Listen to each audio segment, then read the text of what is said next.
Human Rights Watch has accused Israel of committing war crimes by forcibly displacing more than 90% of Gaza's population. It's released evidence accusing Israel of deliberately targeting civilian infrastructure. The bombing has not stopped across Gaza, with strikes across the Strip. An Israeli drone attack killed at least 6 Palestinians in central Gaza at the Al-Maghazi refugee camp. Families affected gathered at Al-Aqsa Hospital ahead of funeral processions. And the Israeli army has issued new threats on Lebanon's capital, calling on people to evacuate parts of Beirut's southern suburb. It's carried out multiple strikes on 2 districts there since the early hours of Thursday morning.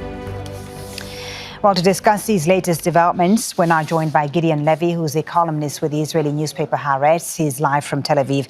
Thank you for being with us, Mr. Levy.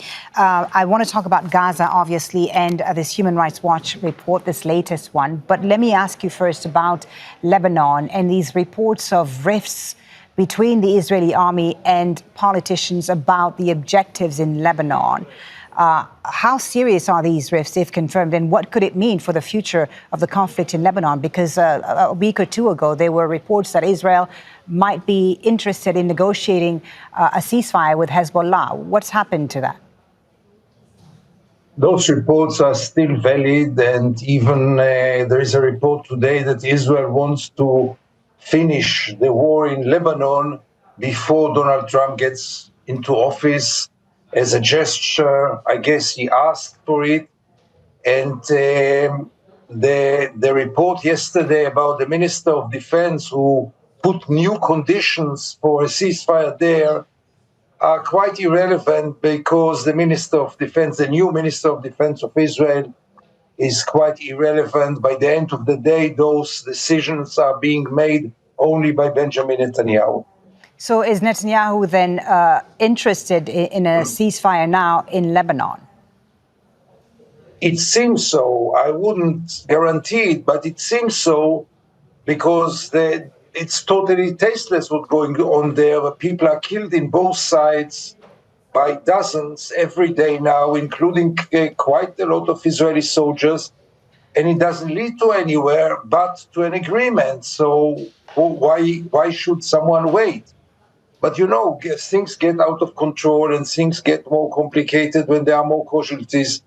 So I hope it will be concluded very soon, but there are no guarantees. I believe that Netanyahu would like to finish this front, unlikely Gaza, and this must be stressed. Okay. On Gaza, precisely, we've got this report now by Human Rights Watch, a latest one by Human Rights Watch, accusing Israel of committing crimes against humanity, forcibly displacing Palestinians. I just wanted to get a sense first of how this is being viewed and received in Israel. Does it resonate? Does it hit a nerve within Israeli society to be accused of such crimes? So you see, Polly, when your producer called me, I didn't even hear about this report, because in Israel, nobody, until this very moment, as far as I know, nobody even bothered to publish it. It will be published, for sure, in Haaretz, in my newspaper, but it shows you the entire attitude.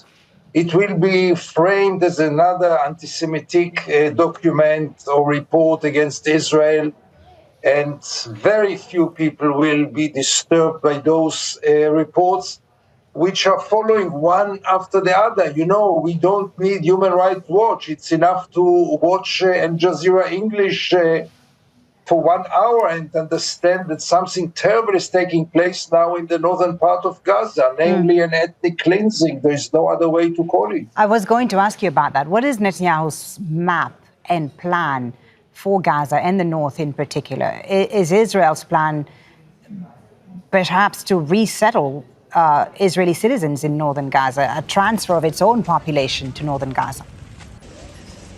So there are very, very clear evidences that Israel has no intention to leave northern part of Gaza, and it does commit an ethnic cleansing in the northern part of the Gaza Strip. I would answer you by no about the plans to settle Jews there until I saw the nominations of a new American administration. And with this bunch of people, nobody would care and nobody would stop Israel to build settlements in northern Gaza. I mean, this gatekeeper is no longer valid after the January the 20th, when the new administration will get in. They are all devoted supporters of the settlement project. They are all devoted supporters of apartheid. And with this administration, Israel will be free even to settle in Gaza, yes. Thank you so much for talking to us. As always, good to hear the perspective there from Israel. Gideon Levy, columnist with the Israeli newspaper Haaretz. Thank you for your time. Thank you. Make sure to subscribe to our channel to get the latest news from Al Jazeera.